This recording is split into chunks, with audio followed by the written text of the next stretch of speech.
I used to think my childhood smelled like cinnamon rolls on Sunday mornings and the pine candles Mom lit every Christmas.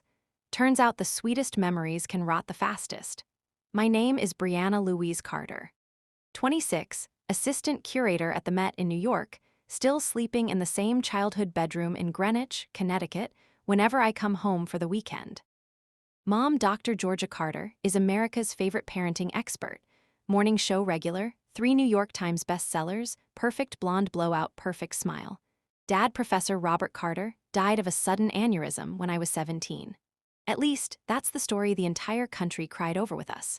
Today I was hunting for my original birth certificate, passport renewal drama.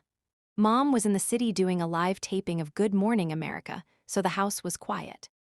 I went up to the attic, moved the boxes labeled holiday decor, and found the old fireproof safe she swore was only for tax papers. The dial was already cracked open. Inside, bundles of letters tied with faded ribbon, foreign postmarks, and one crisp white envelope with my name in Dad's unmistakable handwriting. My stomach dropped before I even touched it. I opened it right there on the dusty floor. Brianna, my brightest girl, if you're reading this, I'm gone and your mother still hasn't told you. I am not your biological father. Your real father is Dr. Antonio Valdez, the cardiac surgeon your mother was engaged to before she met me. She was already pregnant with you when we married in Vegas. I signed the birth certificate anyway because I loved her, and you, more than my own name, ever meant to me. There is another envelope in the safe, combination 82294, that explains the rest. Forgive us. I was proud to be your dad every single day. Robert the Attic spun. 17 years of Father's Day cards, hospital visits when I had mono, the way he cried at my high school graduation, none of it fake, all of it borrowed. I heard the front door downstairs, heels on marble. Mom was home early. Bree, honey, you here. I shoved the letter into my jeans and climbed down, pulse roaring in my ears. She stood in the foyer in her camel Tory Burch coat, GMA makeup still flawless, holding a bouquet of white peonies like nothing in the world was wrong. You're white as a ghost, she said, tilting her head. Everything okay, sweetheart? Just grabbing some old paperwork, I managed. She kissed my cheek, cool, practiced, perfect. Dinner in an hour, your favorite cinnamon apple pork tenderloin. The scent that used to mean home now felt like chloroform. That night, I watched her the way you study a stranger on the subway. The way she angled every selfie for the ring light. The way she rearranged the peonies 4 times for Instagram. The way she talked about Dad on her stories with that practiced tremble in her voice that suddenly looked rehearsed.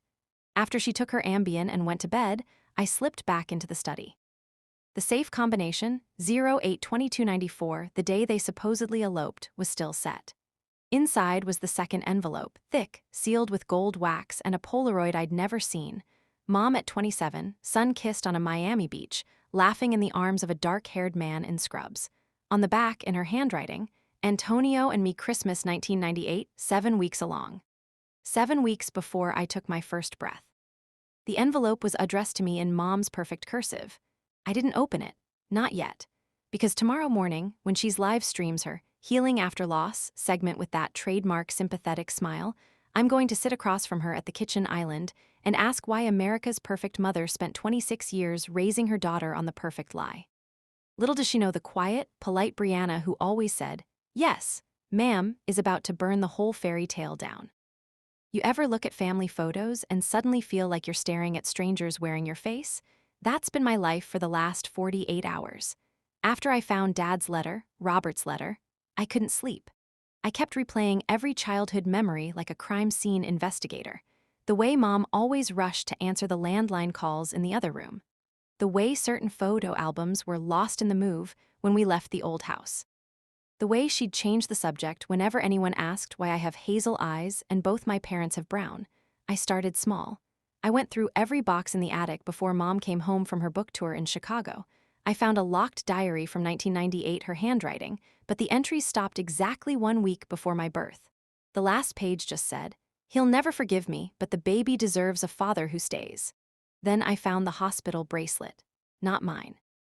A tiny plastic band that read, "Baby girl VALDZ 2/14/1999, my exact birthday," tucked inside a hollowed-out copy of What to Expect When You're Expecting.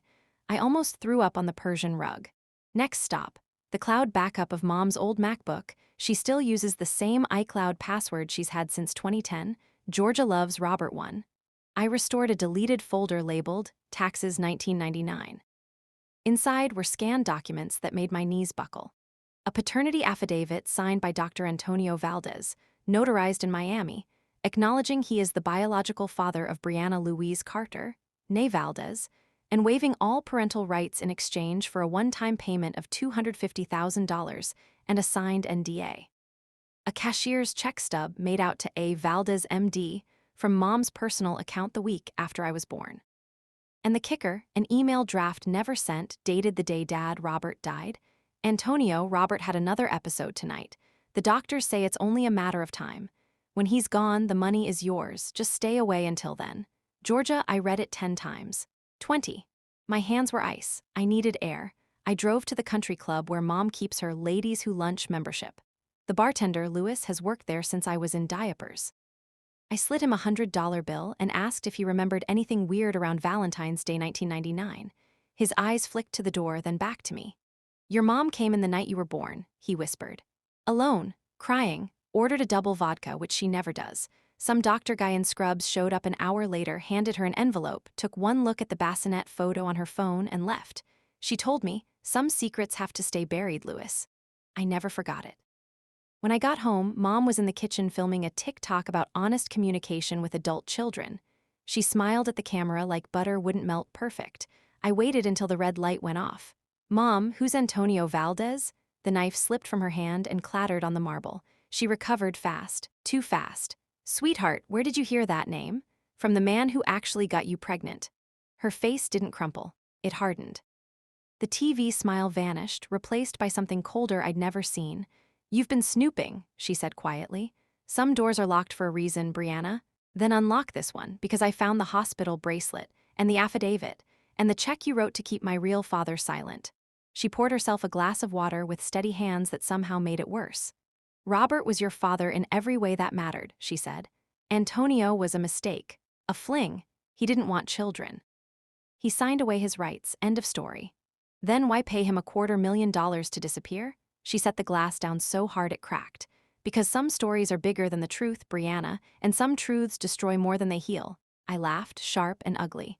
Like how you let me grieve a man for 9 years while the real one was alive and paid to stay away? For the first time, her mask slipped, just a flicker. You have no idea what I protected you from. Then tell me.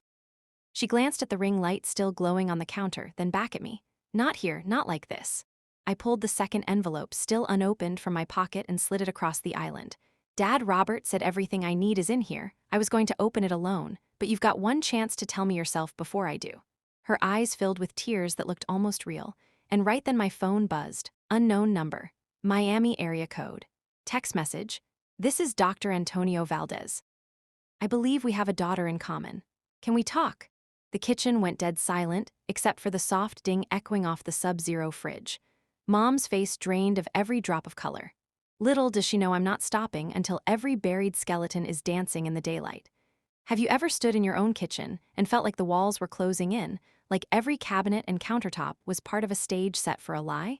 That's how it felt the morning after Antonio's text. I'd spent the night staring at my phone, the unknown number glowing like a grenade.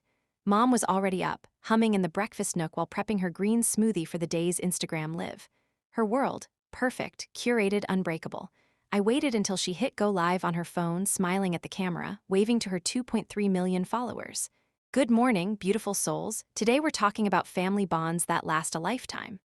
I stepped into frame. Mom, turn it off. Her eyes flicked to me, then back to the screen. The comments exploded. Who's that? Drama alert. Is that her daughter? She laughed it off, nervous, practiced. Oh, everyone, this is my Brianna. Say hi, honey. I didn't smile. Turn it off. The live ended abruptly. She set the phone down, face tight. What the hell was that, Brianna? I have a brand to protect. I slammed the envelope on the counter. And I have a father to find. Antonio Valdez texted me last night. Wants to talk about our daughter. Care to explain before I call him back? She froze, then sank onto the bar stool like her legs gave out. You don't know what you're doing. Oh, I do. I found the affidavit, the check, the email draft. You paid him to vanish. Let me believe Robert was my dad, and now he's reaching out. Why now? She rubbed her temples, the parenting expert reduced to a cornered woman. Antonio was complicated. We met in med school. He was brilliant but volatile.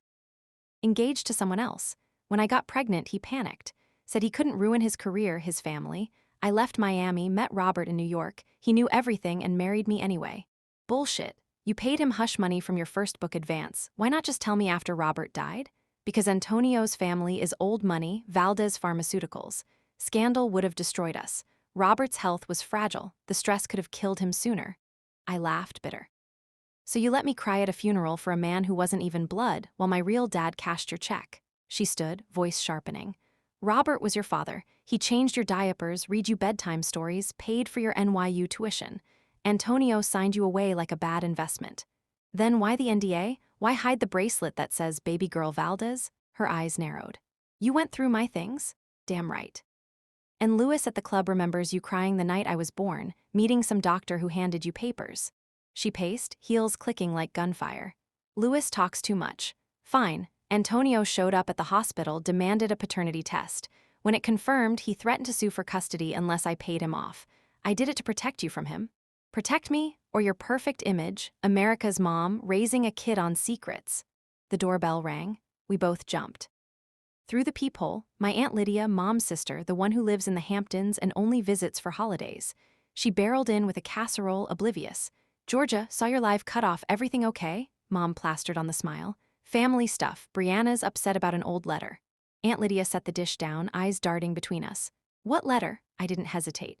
The one where Robert admits he's not my dad. Antonio Valdez is. Aunt Lydia gasped, hand to her chest. Georgia. You said you'd tell her years ago. Mom whirled on her. Lydia, shut up. But Aunt Lydia kept going, voice trembling. I told you it was wrong. Robert begged you on his deathbed to come clean. And Antonio, he's been calling me for months, saying his wife died, he wants to make amends. The room spun. Mom's face crumpled, real tears this time. You talked to him behind my back, Aunt Lydia nodded. He's sober now, changed, wants to meet Brianna. I grabbed my phone. I'm calling him, right now. Mom lunged for it. No, you can't. We tussled like kids, the phone skittered across the floor. Aunt Lydia picked it up, handed it to me. She deserves the truth, Georgia. I dialed, it rang twice.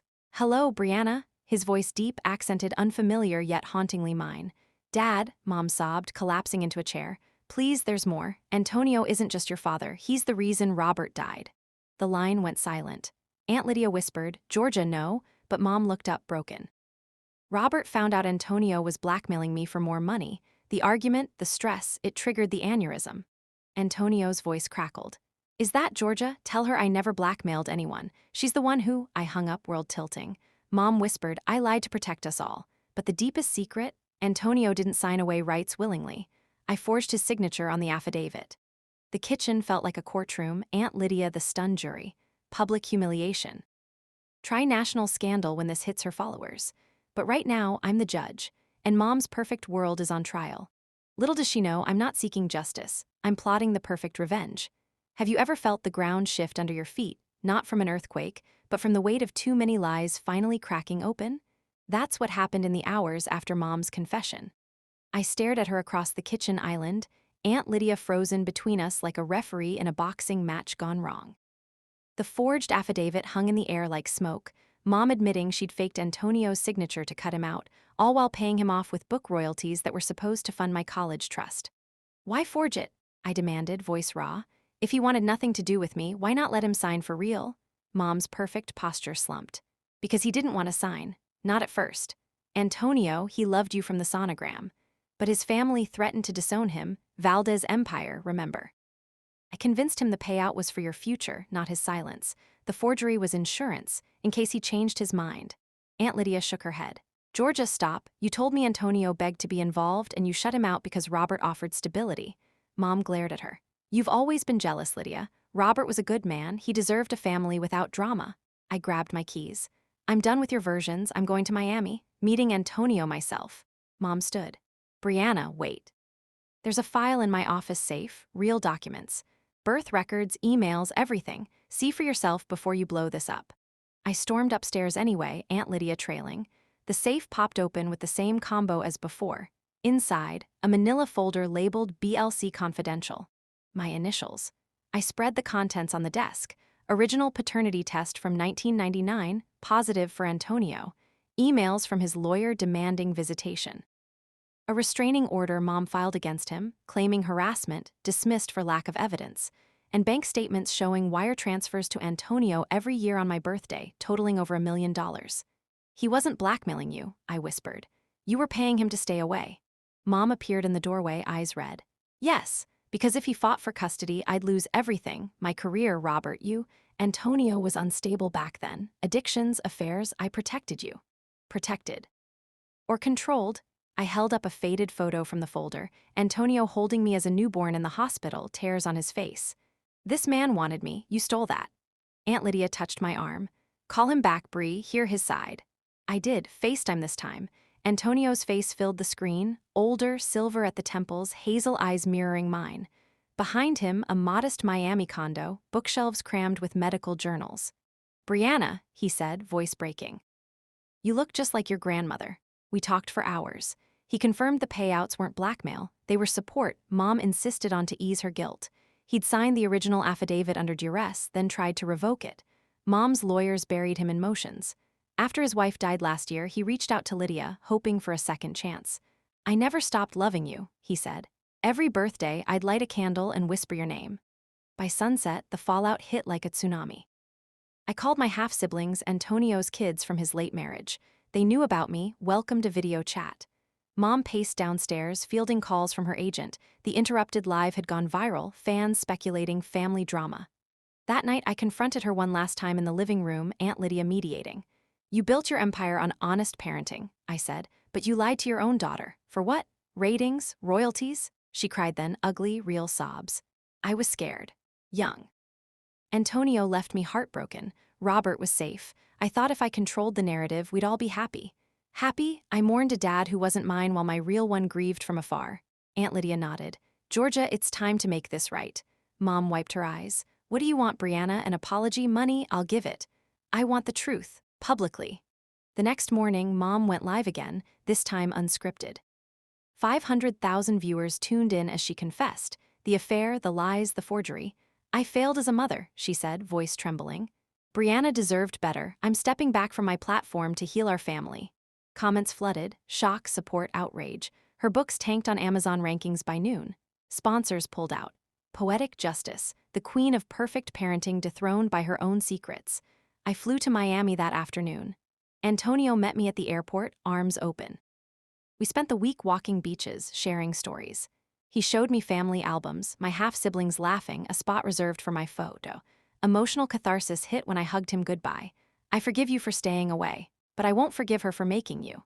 Back home, family therapy started. Aunt Lydia moved in temporarily, buffer between Mom and me. We're rebuilding, slow, messy, real. As for me, I quit the Met gig, started freelancing memoirs for others betrayed by family secrets. My first client, Antonio, writing his side. Directly to you, reading this, betrayal cuts deep, but truth, it's the scalpel that heals.